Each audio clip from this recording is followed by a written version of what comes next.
My direction, the United States Armed Forces conducted an extraordinary military operation in the capital of Venezuela. Overwhelming American military power, air, land, and sea, was used to launch a spectacular assault. And it was an assault like people have not seen since World War II.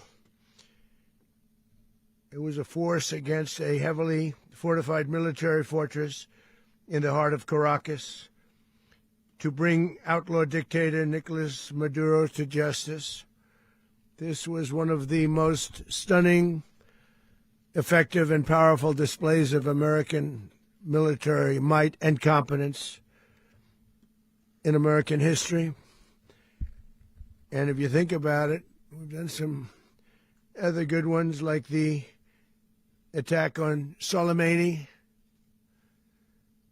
the attack on al-Baghdadi, and the obliteration and decimation of the Iran nuclear sites just recently in an operation known as Midnight Hammer,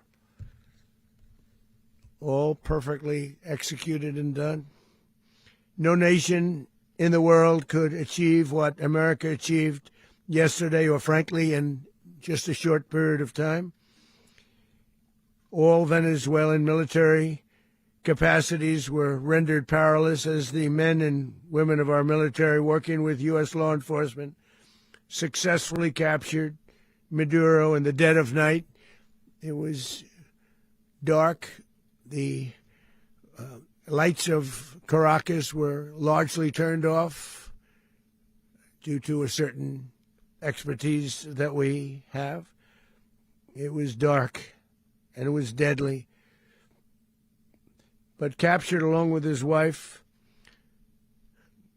Celia Flores, both of whom now face American justice.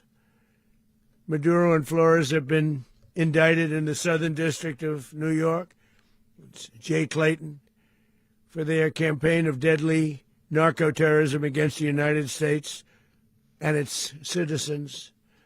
I want to thank the men and women of our military who achieved such an extraordinary success overnight with breathtaking speed, power, precision, and competence. You rarely see anything like it. You've seen some raids in this country that didn't go so well. They were an embarrassment. If you look back to Afghanistan, or if you look back to the Jimmy Carter days, they were different days. We're a respected country again, like never before.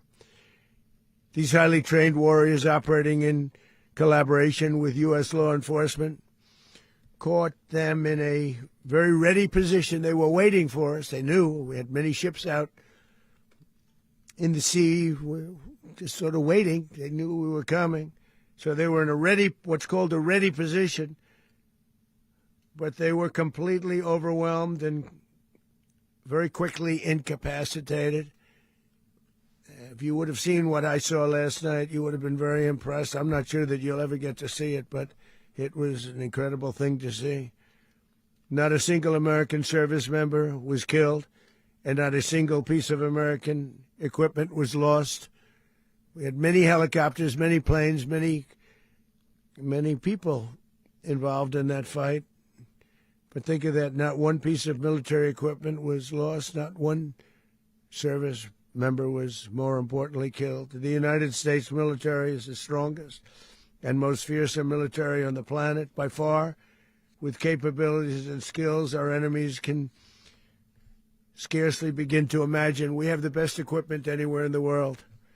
There's no equipment like what we have, and you see that even if you just look at the boats. You know, we've knocked out 97% of the drugs coming in by sea. 90%. Each boat kills on average, 25,000 people. We knocked out 97%. And those drugs mostly come from a place called Venezuela.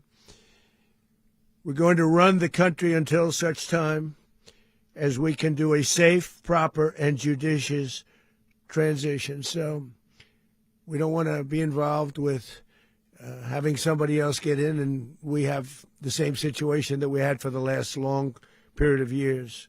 So we are going to run the country until such time as the proper transition can take place. So we're going to stay until such time as we're going to run it, essentially, until such time as a proper transition can take place. As everyone knows, the oil business in Venezuela has been a bust, a total bust, for a long period of time. They were pumping almost nothing by comparison to what they could have been pumping and what could have taken place. We're going to have our very large United States oil companies, the biggest anywhere in the world, go in, spend billions of dollars, fix the badly broken infrastructure, the oil infrastructure, and start making money for the country. And we are ready to stage a second and much larger attack if we need to do so. So we were prepared to do a second wave if we needed to do so. We actually assumed that a second wave would be necessary, but now it's probably not. The first wave, if you'd like to call it that, the first attack was so successful, we probably don't have to do a second, but we're prepared to do a second wave, a much bigger wave, actually. This was pinpoint, but we have a much bigger wave that probably won't have to do. This partnership of Venezuela with the United States of America, a country that everybody wants to be involved with because of what we were able to do and accomplish, will make the people of Venezuela rich, independent, and safe.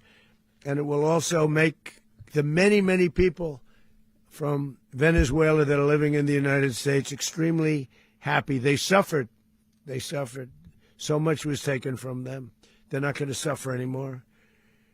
The illegitimate dictator Maduro was the kingpin of a vast criminal network responsible for trafficking colossal amounts of deadly and illicit drugs into the United States.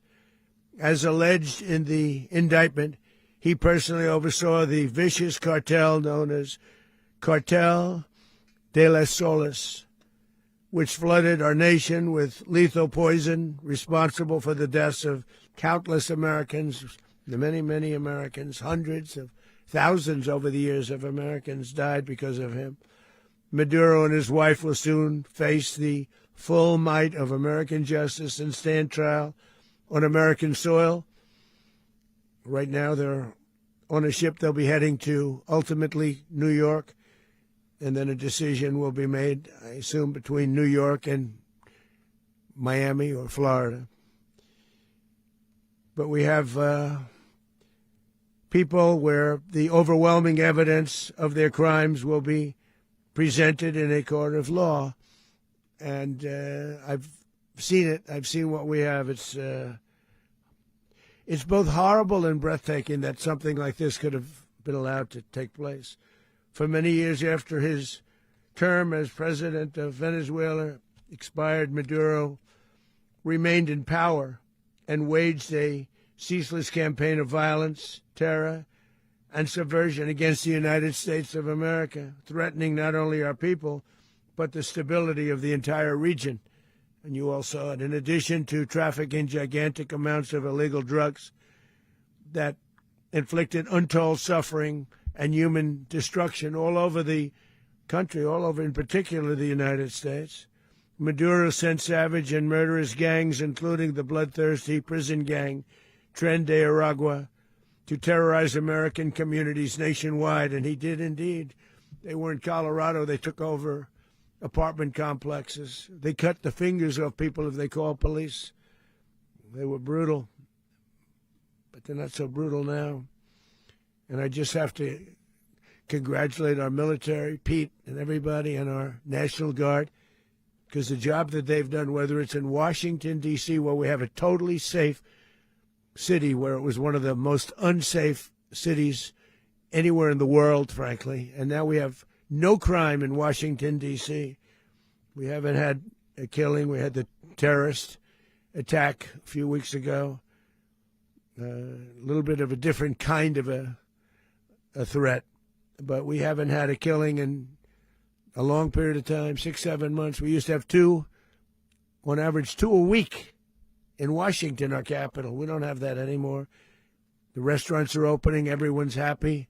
They're going, they're walking their daughters, they're walking their children, their wives. They walk to restaurants. Restaurants are opening all over Washington, D.C. So I want to thank the National Guard. I want to thank our military. And I want to thank law enforcement. It's been amazing. And they should do it with more cities. We're doing it, as you know, and we're doing it in Memphis, Tennessee right now, and crime is down. We've just sort of started a few weeks ago, but crime is down now 77%. And the governor of Louisiana called, great person, and he wanted us to help him, as you know, in a certain very nice part of Louisiana. And we have done that. And it was a rough section, and we have crime down. I understand it's down to almost nothing already after 2.5 weeks. New Orleans, it's down to almost nothing, and we've only been there for 2.5 weeks. Can't imagine why governors wouldn't want us to help. We also helped, as you know, in Chicago, and crime went down a little bit there. We did a very small help because we had no working ability with the governor. The governor was a disaster, and the mayor was a disaster, but it knocked down crime. But we're pulling out of there. When they need us, we'll know. You'll know. You'll be writing about it.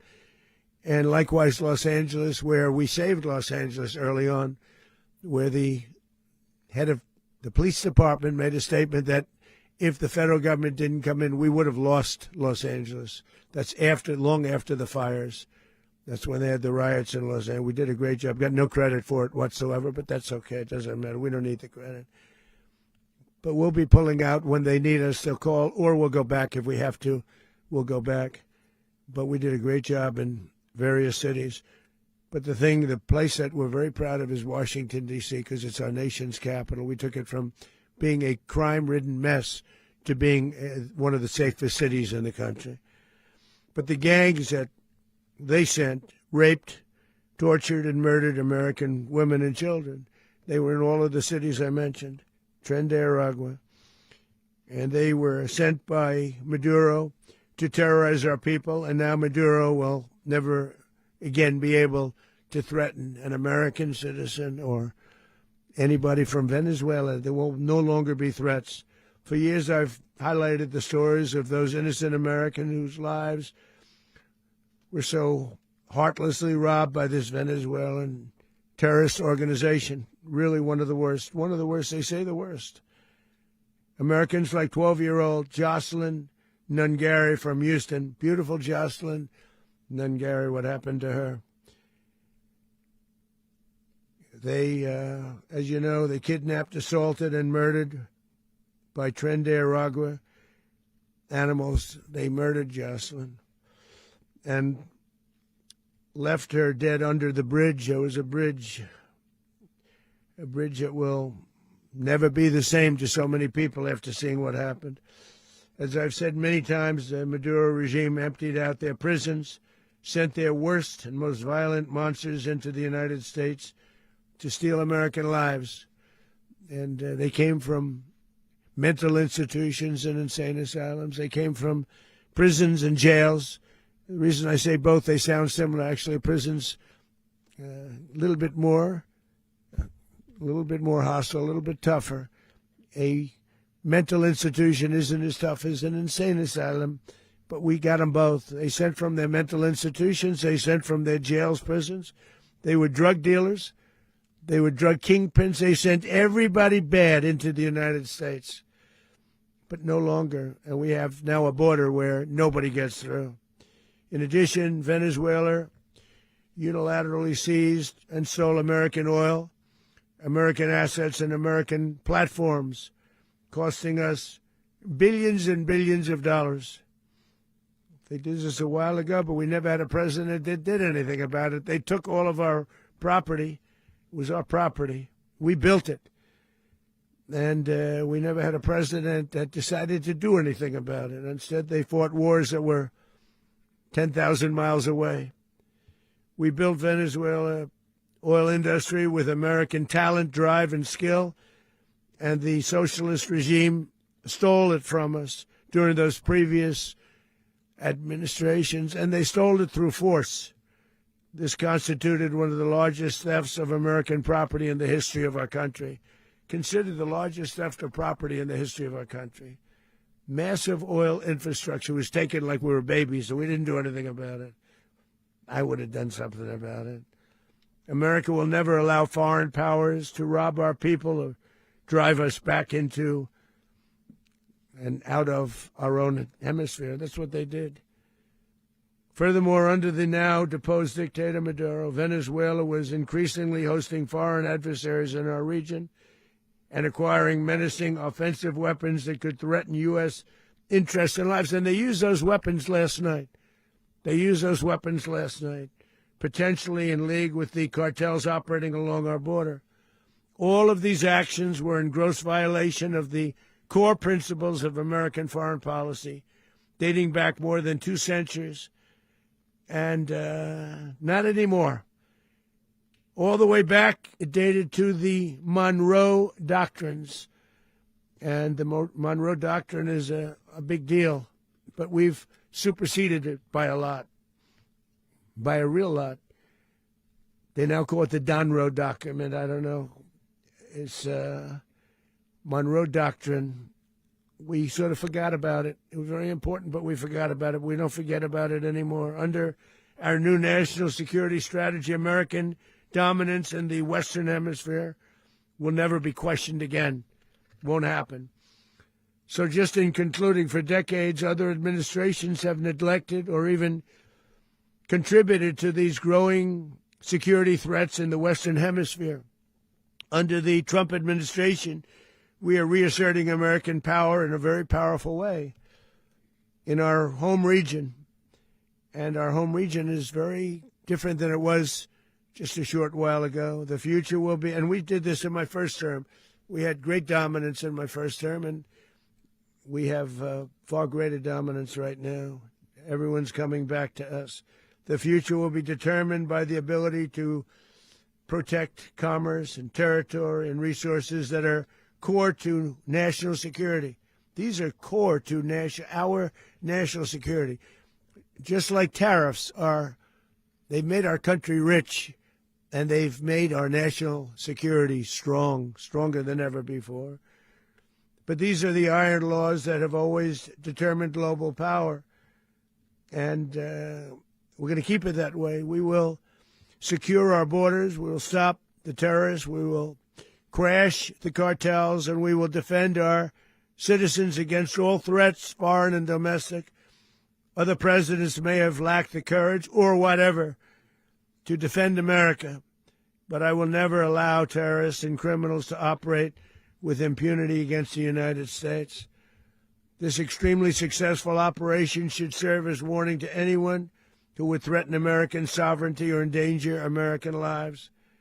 Very importantly, the embargo on all Venezuelan oil remains in full effect. The American Armada remains poised in position, and the United States retains all military options until United States demands have been fully met and fully satisfied.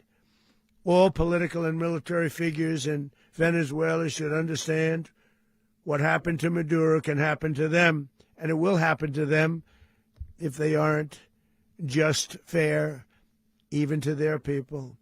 The dictator and terrorist, Maduro, is finally gone, and Venezuela people are free. They're free again. It's been a long time for them, but they're free. America is a safer nation this morning. It's a prouder nation this morning because it didn't allow this horrible person and this country that was doing very bad things to us. It didn't allow it to happen. And the Western Hemisphere is right now a much safer place to be. So I want to thank everybody for being here. I want to thank General Raisin Kane. He's a fantastic man. I've worked with a lot of generals. I worked with some I didn't like. I worked with some I didn't respect. I worked with some that just weren't good. But this guy is fantastic. I watched last night one of the most precise attacks on sovereignty. I mean, it was an attack for justice. and I'm very proud of him, and I'm very proud of our Secretary of War, Pete Hegseth, who I'm going to ask to say a few words. Thank you very much.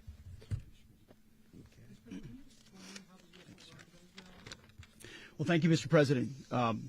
Finally, a commander-in-chief the world respects and the American people deserve. And as the President said, words can barely capture the bravery and the power and the precision of this historic operation. A massive joint military and law enforcement raid flawlessly executed by the greatest Americans our country has to offer. American warriors are second to none, the best in the world and the best of our country. What all of us witnessed last night was sheer guts and grit, gallantry, and glory of the American warrior. I'm simply humbled by such men. And I tip my hat to our chairman, Dan Raisin Kane, and all those Americans who stood watch last night. Our warriors are the elite of America, and again, President Trump has your back.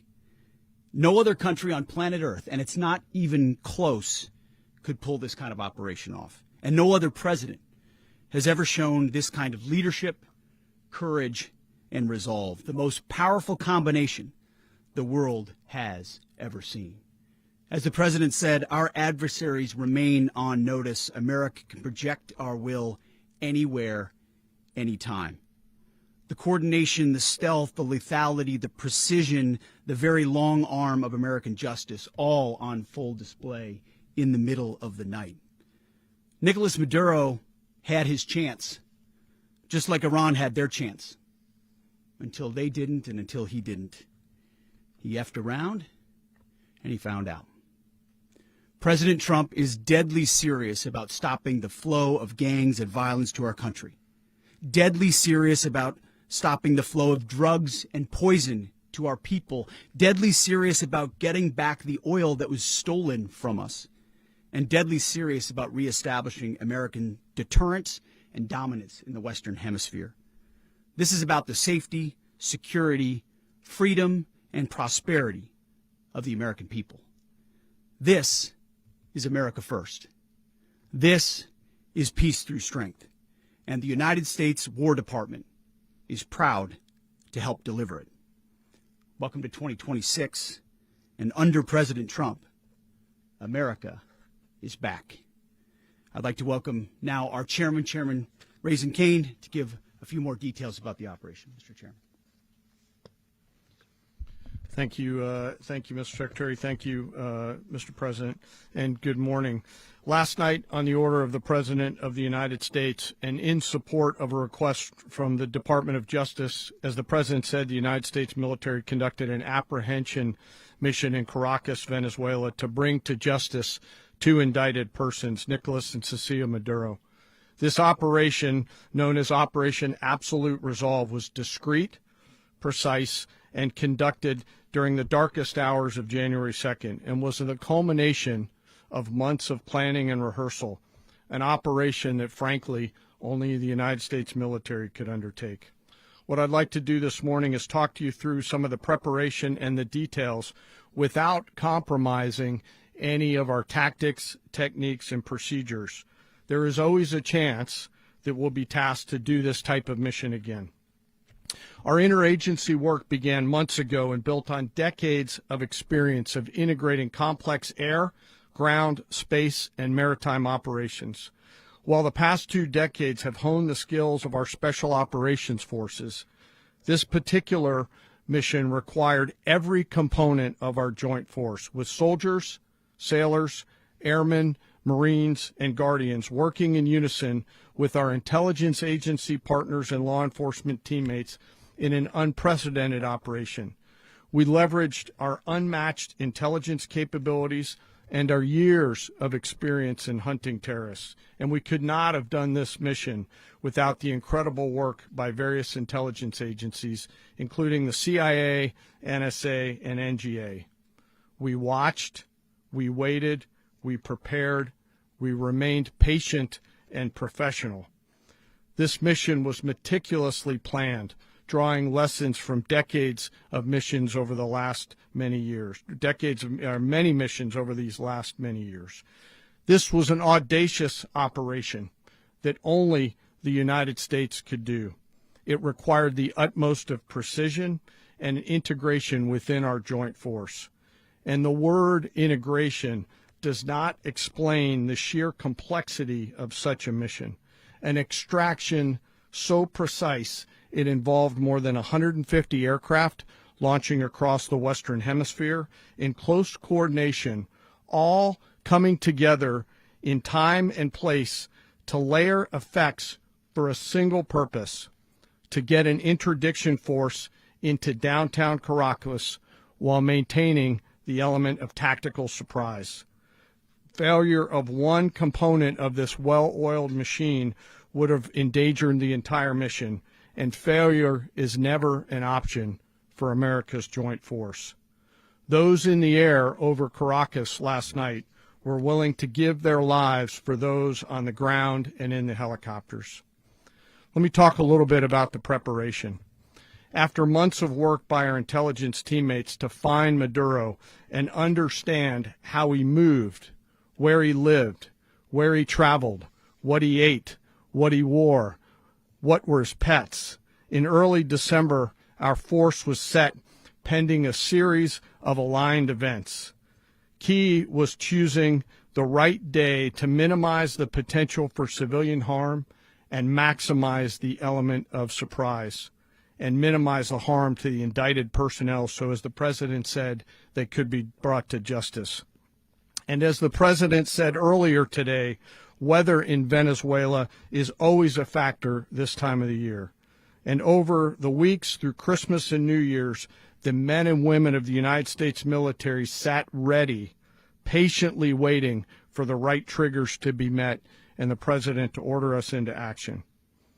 Last night, the weather broke just enough, clearing a path that only the most skilled aviators in the world could maneuver through. Ocean, mountain, low cloud ceilings. But when tasked with a mission, this organization does not quit. At 10:46 p.m. Eastern Time last night, the president ordered the United States military to move forward with this mission. He said to us, and we appreciated it, Mr. President, good luck and Godspeed. And those words were transmitted to the entire joint force. Over the course of the night, aircraft began launching from 20 different bases on land and sea across the Western Hemisphere. In total, more than 150 aircraft, bombers, fighters, intelligence, reconnaissance, surveillance, rotary wing were in the air last night. Thousands and thousands of hours of experience were airborne. Our youngest crew member was 20, and our oldest crew member was 49, and there's simply no match for American military might. As the night began, the helicopters took off with the extraction force, which included law enforcement officers, and began their flight into Venezuela at 100 feet above the water. As they approached Venezuelan shores, the United States began layering different effects provided by Spacecom, Cybercom, and other members of the interagency to create a pathway. Overhead, those forces were protected by aircraft from the United States Marines, the United States Navy, the United States Air Force, and the Air National Guard. The force included F-22s, F-35s, F-18s, EA-18s, E-2s, B-1 bombers, and other support aircraft, as well as numerous remotely piloted drones. As the force began to approach Caracas, the Joint Air Component began dismantling and disabling the air defense systems in Venezuela, employing weapons to ensure the safe passage of the helicopters into the target area. The goal of our air component was, and always will be to protect the helicopters and the ground force and get them to the target and get them home.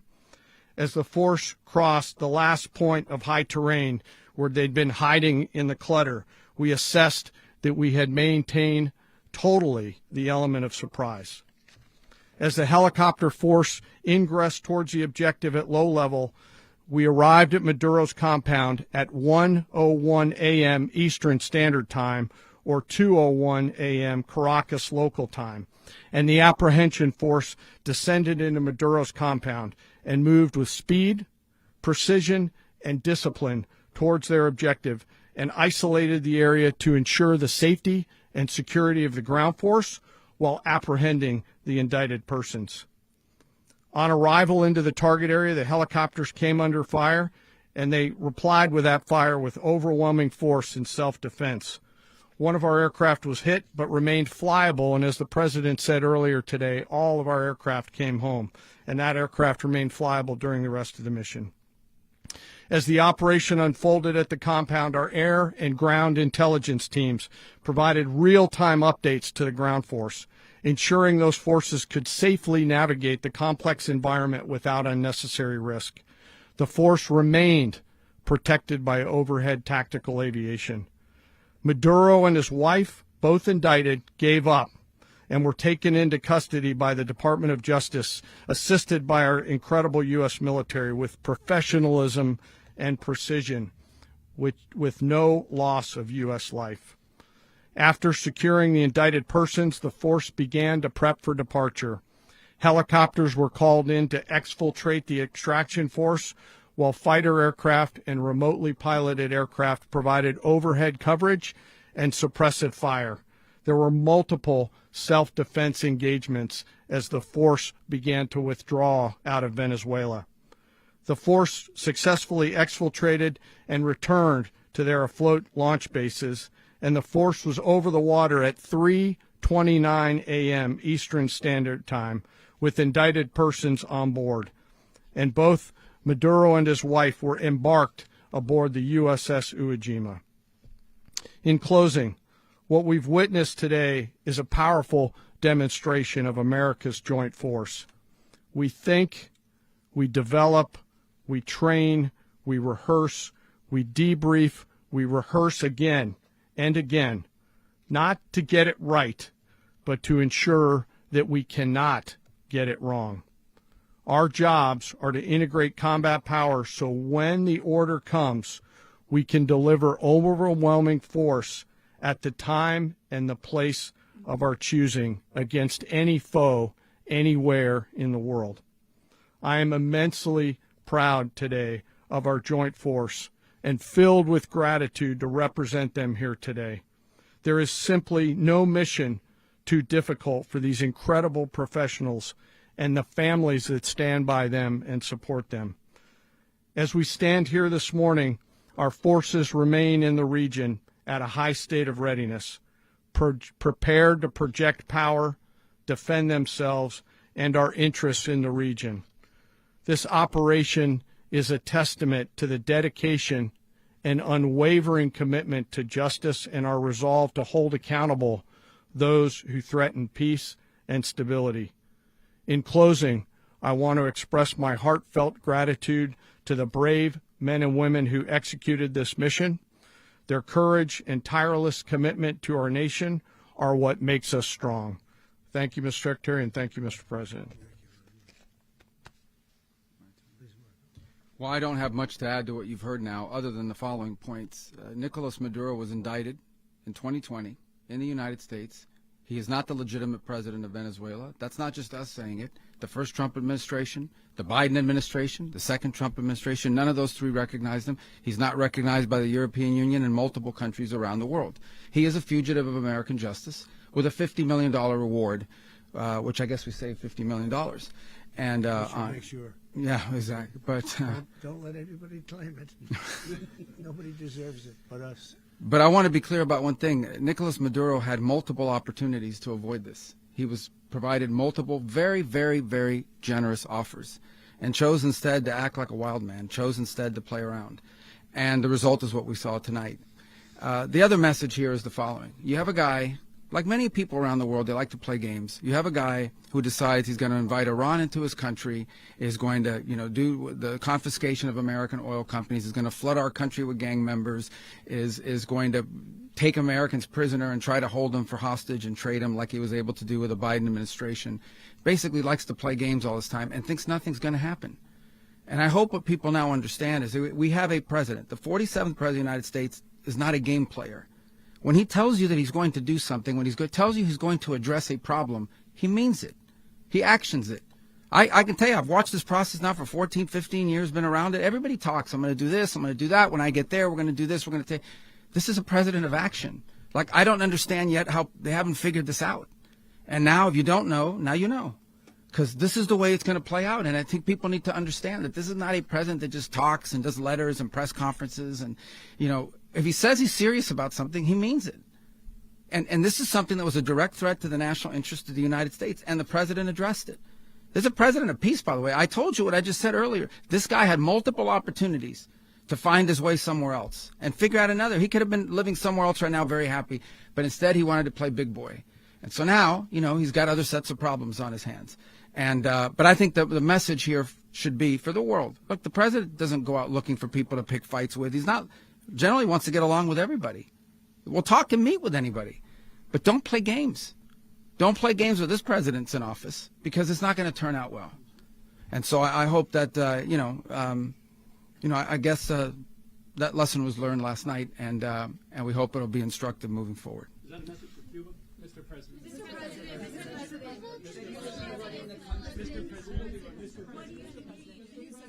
Please. Well, we're going to be running it with a group, and we're going to make sure it's run properly. We're going to rebuild the oil infrastructure, which will cost billions of dollars. It'll be paid for by the oil companies directly. They will be reimbursed for what they're doing, but that's going to be paid. And we're going to get the oil flowing the way it should be. As you know, it was just a minor flow. It was actually a minor flow for what they have. But we're going to run it properly, and we're going to make sure the people of Venezuela are taken care of. We're going to make sure the people that were forced out of Venezuela by this thug are also taken care of. President, does the U.S. running the country mean that U.S. troops will be on the ground? How will that work? Well, you know, they always say boots on the ground. Oh, so we're not afraid of boots on the ground if we have to have. We had boots on the ground last night at a very high level, actually. We're not afraid of it. We don't mind saying it. But we're going to make sure that that country is run properly. We're not doing this in vain. This is a very dangerous attack. This is an attack that could have gone very, very badly. Could have gone very badly. We could have lost a lot of people last night. We could have lost a lot of dignity. We could have lost a lot of equipment. The equipment is less important, but we could have lost a lot. And we're going to make sure that this is proper. We're there now. We're ready to go again if we have to. We're going to run the country right. It's going to be run very judiciously, very fairly. It's going to make a lot of money. We're going to give money to the people. We're going to reimburse people that were taken advantage of. We're going to take care of everybody. It's very important. We couldn't let them get away with it. You know, they stole our oil. We built that whole industry there, and they just took it over like we were nothing. And we had a president that decided not to do anything about it. So we did something about it. We're late, but we did something about it. Yeah, please. Mechanism by which you're going to run the country? Are you going to designate a U.S. official Yes, to coordinate? It's all being done right now. We're designating people. We're talking to people. We're designating various people, and we're going to let you know who those people are. Would run Venezuela? Well, it's largely going to be for a period of time the people that are standing right behind me. We're going to be running it. We're going to be bringing it back. It's a dead, I talk about a dead country. A year and a half ago, we were a dead country. Now we're the hottest country anywhere in the world. We're a country doing better than any country anywhere in the world. And it required leadership. Venezuela has a lot of bad people in there, a lot of bad people that shouldn't be leading. We're not going to take a chance that one of those people take over for Maduro. So you can look at, and others, we have fantastic people, including people in the military. So we're going to have a group of people running it until such time as it can be put back on track, make a lot of money for the people, and give people a great way of life, and also reimbursement for people in our country that were forced out of Venezuela. Rubio would be... You said earlier today that you weren't going to back Machado to come back and be the opposition leader in your Fox and Friends interview. And then you also mentioned the vice president of Venezuela. Are you going to work with the vice president of Venezuela, or how do you foresee the relationship going? I understand she was just sworn in, but she was, as you know, picked by Maduro. So Marco's working on that directly. He just had a conversation with her, and she's essentially willing to do what we think is necessary to make Venezuela great again. Very simple. Mr. President, Colombian President Gustavo Petro, a couple weeks ago, he said he's got to watch his ass. And today he said he's not concerned about anything happening to him in the aftermath of this operation. So just what your message is about that. Well, he has cocaine mills. He has factories where he makes cocaine. And, yeah, I think I stick by my first statement. He's making cocaine. They're sending it into the United States. So he does have to watch his ass. Mr. President, did you notify any members of Congress in advance? Marco, do you want to talk about that? Because you were involved in it. Sure. We called members of Congress immediately after. This was not the kind of mission that you can do congressional notification on. It was a trigger-based mission in which conditions had to be met night after night. We watched and monitored that for a number of days. So it's just simply not the kind of mission you can call people and say, hey, we may do this at some point in the next 15 days. But it's largely a law enforcement function. Remember, at the end of the day, at its core, this was an arrest of 2 indicted fugitives of American justice, and the Department of War supported the Department of Justice in that job. Now, there are broader policy implications here, but it's just not the kind of mission that you can pre-notify because it endangers the mission. Plus, if I could add one thing to that, Congress has a tendency to leak. This would not be good. If they leaked, General, I think it would have been maybe a very different result. But I have to say, they knew we were coming at some point, We had a lot of ships out there. They sort of knew we were coming. We went through. But Congress will leak, and we don't want leakers. People to watch this all play out live. What was Maduro doing when the U.S. forces entered what I assume would be his home? And also, was there any point where the U.S. was considering if Maduro pushed back or resisted killing Maduro? It could have happened. It could have happened. He was trying to get into a safe place. The safe place is all steel. And he wasn't able to make it to the door because our guys were so fast. They went through the opposition so fast. And there was a lot of opposition. People were wondering, did we get them by surprise? Sort of surprised, but they were waiting for something. There was a lot of opposition. There was a lot of gunfire. You saw some of it today.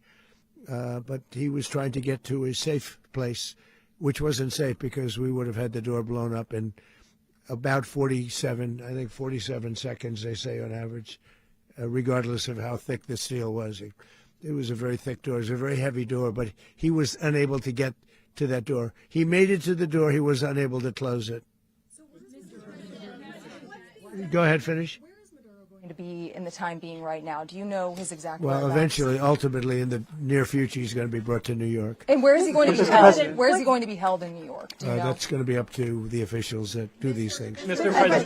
President, the U.S. has something of a mixed track record of ousting dictators without necessarily a plan for what comes afterwards. Not with Did me. that weigh on your decision? Well, that's when we had different presidents, but with me, that's not true. With me, we've had a perfect track record of winning.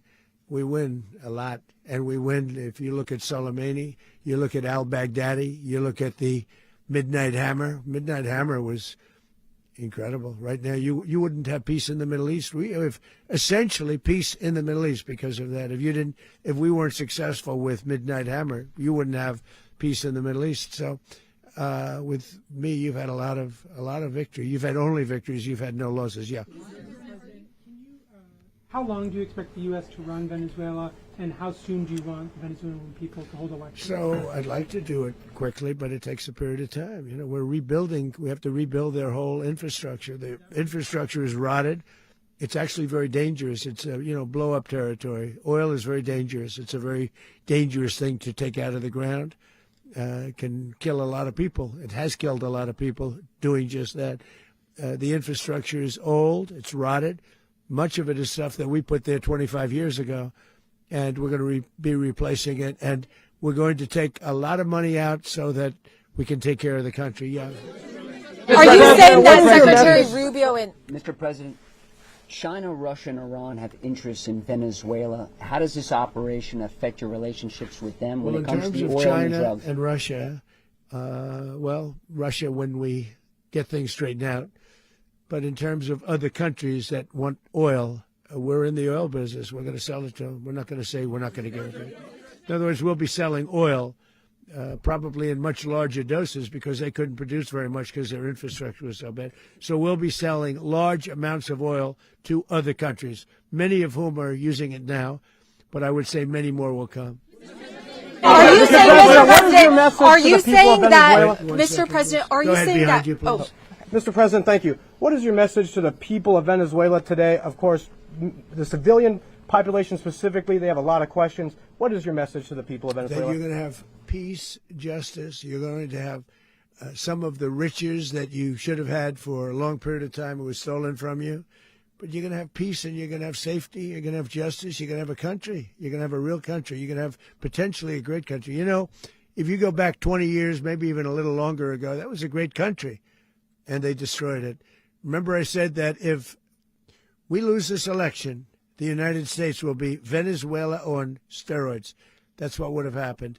Had we lost the election, the 2024 election, we suffered so badly when you look at the border from 2020. What they did, what Joe Biden administration did to our country should never be forgotten. But if we had to go through another year of that, we would be exactly where Venezuela was in terms. I used to say, if they win, we're going to be Venezuela on steroids, and that's what would have happened. President, thank you. Are you saying that Secretary Hegseth and Rubio are going to be running Venezuela, and will you be sending in U.S. military They're going troops to be to a provide? team that's working with the people of Venezuela to make sure that we have Venezuela right. Because for us to just leave, who's going to take over? I mean, there is nobody to take over. You have a vice president who's been appointed by Maduro, and right now she's the vice president, and she's, I guess, the president. She was sworn in as president just a little while ago. She had a long conversation with Marco, and she said, we'll do whatever you need. I think she was quite gracious, but she really doesn't have a choice. We're going to have this done right. We're not going to just do this with Maduro, then leave like everybody else, leave and say, let it go to hell. If we just left, it has zero chance of ever coming back. We'll run it properly. We'll run it professionally. We'll have the greatest oil companies in the world go in and invest billions and billions of dollars and take out money, use that money in Venezuela. And the biggest beneficiary are going to be the people of Venezuela. And also, I can't stress this strongly enough, the people that got thrown out of Venezuela that are now in the United States, and frankly, some want to stay and some probably want to go back, yeah. In the country, and were any of the detained Americans? Well, right now they're very last protected because nobody's going to mess with us. They're very protected. The people of, and we let them know that you better not touch one of them. Are you concerned that bad elements of the Maduro regime will remain in place? Well, we know who they are. We're on them, and they're acting much differently now than they would have acted 2 days ago. Okay, wait, behind you, please. Mr. President, why is running a country in South America America first?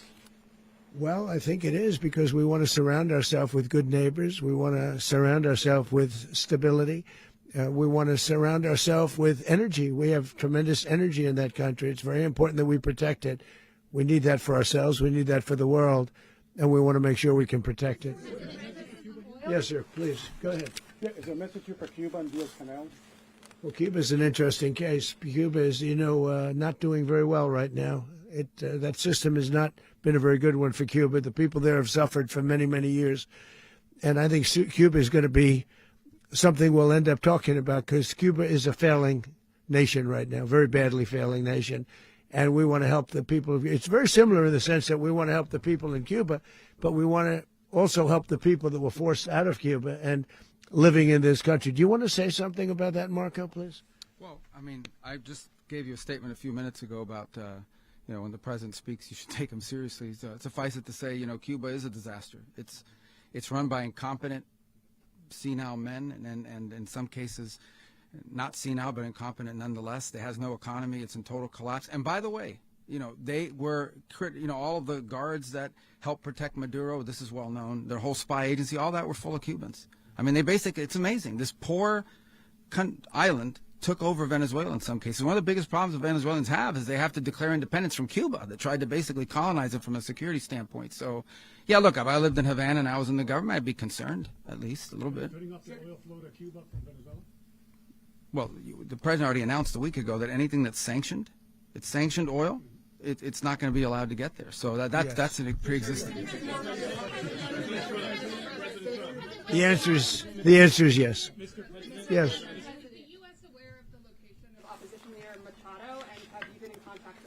No, we haven't. No, we haven't. Mr. President. Mr. President, on Monday. Oh, I think it would be very tough for her to be the leader. She doesn't have the support within or the respect within the country. She's a very nice woman, but she doesn't have the respect to be the Mr. leader. President, is it possible that the U.S. ends up administrating Venezuela for years? Well, it won't cost us anything because the money coming out of the ground is very substantial, so it's not going to cost us anything. We will. Well, we want safety there. We want to be surrounded by countries that aren't housing all of our enemies all over the world. That's what that was happening, and you don't want to have that. But we're going to be rebuilding, and we're not spending money. The oil companies are going to go in. They're going to spend money. We're going to take back the oil that, frankly, we should have taken back a long time ago. A lot of money is coming out of the ground. We're going to get reimbursed for all of that. We're going to get reimbursed for everything that we spend. So it's going to be a very important. This is a very big evening that took place last night. We have to be surrounded by safe, secure countries, and we also have to have energy. Very important. We have to have energy that's real energy, not where they're getting 4% and 5% of the energy out of the ground. You take a look. It was such a disaster. So what's going to happen with Venezuela, I think, over the next period of a year is going to be a great thing, and the people of Venezuela will be the biggest beneficiaries. Going to send in the U.S. military. Mr. President, thank you. What did you last speak to Maduro about when you spoke? And is the Well, US I don't want to get at war into with the Venezuela? conversations, but I did have conversations with him, and I said, you got to surrender. And I actually thought he was pretty close to doing so, but now he wished he did, yeah. You said that Maduro is responsible for drug trafficking. You recently pardoned the former president of Honduras, who was convicted of many drug trafficking. Can you explain how these two situations are different? And would you ever pardon Maduro? I endorsed, as you know, the winning president, the man who won in Honduras. I endorsed the man who won in Chile. I endorsed the man who won in Argentina. And we are doing very well with that whole group. What the man that I pardoned was, if you could equate it to us, he was treated like the Biden administration treated a man named Trump. That didn't work out too well for them. This was a man who was persecuted very unfairly. He was the head of the country. He was persecuted very unfairly. And there are a number of them. And we felt that it was a very unfair situation that happened to him. He's also a party member of the man who won. So obviously the people liked what I did. And one of the reasons that was done is because of the fact that the party in power felt very strongly that that man was treated very badly. I studied it very quickly, and then I studied it in great detail. I went to a lot of the people standing behind me, and they felt that that man was persecuted and treated very badly. That's why I gave him a pardon. You referenced boots on the ground earlier. Can you just sort of button this up? Do you envision the U.S. military having a presence in Venezuela as the U.S. runs that country? No, we're going to have a presence in Venezuela as it pertains to oil, because we have to have, we're sending our expertise in. So you may need something, not very much. But no, we're going to be taking out a tremendous amount of wealth out of the ground. And that wealth is going to the people of Venezuela and people from outside of Venezuela that used to be in Venezuela. And it goes also to the United States of America in the form of reimbursement for the damages caused us by that country. So I want to thank you all very much. Thank you. Do you have one? Yes, please. You were so nice before. I'm going to give you the final question. Go ahead. Thank you, Mr. Unless President. it's a bad question, in It's which about case I'll Putin. go one word. It's about who? It's about Putin, if you want. About Putin. Well, that's always nice You had to a phone, talk about Putin. You had a phone call with him Yeah. on Monday. Did he talk at all about Maduro? Did y'all talk about this? No, we didn't. And We then- never spoke about Maduro. Are you mad at him right now? I mean, there's this I'm not intelligence. thrilled with Putin. I'm not thrilled with Putin. He's killing too many people. I thought that would be so. I settled 8 1/4 war. You know what the 1/4 was? Thailand and Cambodia. I did it again. They broke out, and I did it in about 5 hours, and I settled it. I'm giving myself 1/4, so I'm up to now 8 1/4. In other words, I settled the war, but then they broke out. They had a pretty bad breakout over the last 4 days. I got them to go back to peace, so I only give 1/4. I thought the easiest one would be, one of the easier ones would be Russia, Ukraine. It's not, and they both have done some pretty bad things. And look, that's Biden's war. That's not my war. But I want to stop the lives. Did you see where last month, 30,000, it was 27,000 the month before. 30,000, mostly soldiers, were killed this last month. 30,000. I want to stop that. You know, I got NATO to pay 5% instead of the 2% that they weren't paying. They weren't paying 2%, now they pay 5%. And we send them a lot of munitions. We send them a lot of things, missiles and various other things, a lot. And they pay. The United States is not losing money. We're probably making money on that. It's the last thing I care about. I just want to stop all those people. We're losing 25, 30,000 human beings. They come from 2 places that are very far away. But if I can stop, because it's something I've been pretty good at doing, deals, I guess. It's all a deal. Life is a big deal. But if I can stop that war and stop 30,000 young people, in addition to the fact that people are being killed in Kiev, people are being killed in other cities throughout, a much smaller number, but they're being killed, viciously killed. So I'm not happy about it. I thought that would be something that would get solved. We have Mr. Witkoff here. I think that we're making progress, but that's a war that should have never happened. If I were president, it would have never happened. Putin says it. Everybody says it. If I were president, that would have never happened. But I inherited that war. That was Joe Biden, Zelensky, and Putin. I came into the situation, and it's a mess. And I will say this. I watched an operation last night that was so precise, that was so brilliant. I mean, it was incredible. If we had our people, like this general, and our people involved, that war would not have gone on very long, that I can tell you. That war, to use an old term, that war has become a bloodbath, and we want it to get stopped. Thank you very much, everybody.